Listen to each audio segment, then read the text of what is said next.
Hey everybody, hope you're doing well. Today on this video, you're gonna find everything you need to feel confident in your assessment of measuring development.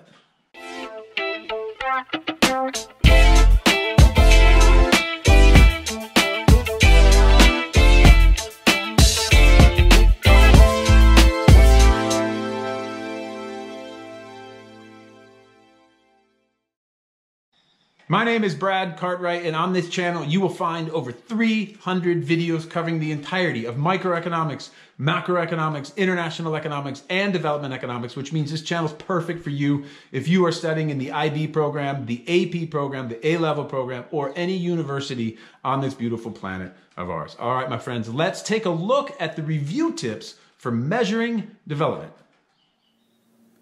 Well, let me just say before I get started, if there's anything in this list after I go through it that you're unclear about, that you don't understand, that you need more information on before you go to bed, before this assessment, take a look in the description box below because there is an entire playlist and videos that will help you get the depth you need to be able to be prepared.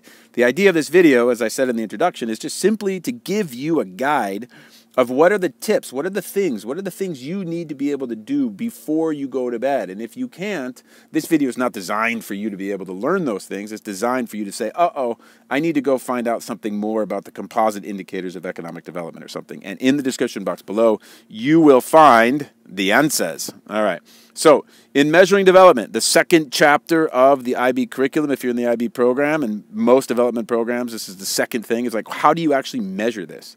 All right, so first of all, I got to decide what is the difference between relative poverty and absolute poverty. If you know that, awesome, go to bed. If not, watch the video down in the description box below because it'll give you some help. All right, can you define, explain, and give examples of and illustrate the poverty cycle?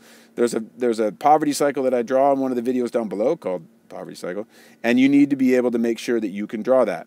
Can you compare and contrast GDP per capita figures and GNI per capita figures at purchasing power parity? Can you? If not, you stay up and study. If you can, you're good. Move on. Can you compare and contrast the health indicators and education indicators of different countries?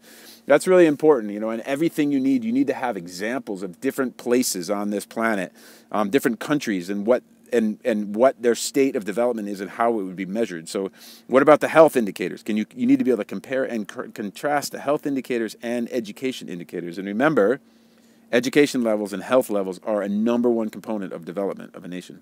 Can you explain and give examples of the composite indicators of economic development? Can you? That's the Human Development Index.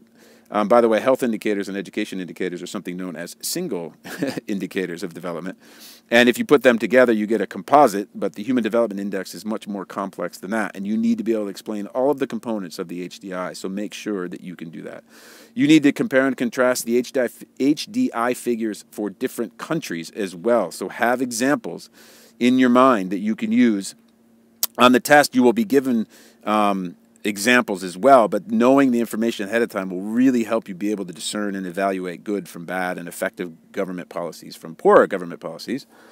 And lastly, can you explain the difference between GNI per capita in global rankings and the HDI global rankings? And GNI is like, you know, gross national income per capita versus the Human Development Index and where it ranks. And these things don't often, you can find some really interesting anomalies between, you know, countries that have a high GNI per capita and maybe a relatively low HDI in terms of global rankings.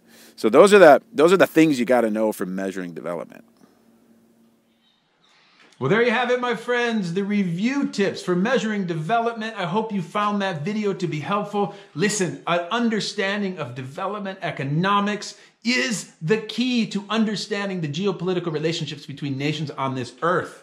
I'm telling you, if you are from a former European colony, this kind of stuff affects your daily life. It's affected your whole history. And if you are from a European nation that once had colonies, you are still from a place that's holding that power over those children, just like a parent would to children, even after they've left the house. So keep going. We're in this together. I see this as a massive collaboration between me and you. So if you're interested, please subscribe and turn on those bell notifications so we can stay in contact with one another. All right, my friends, be kind out there. Be good to each other. Congratulations on studying development economics. It really, really can promote peace on this planet. Take care. We'll talk to you in a bit.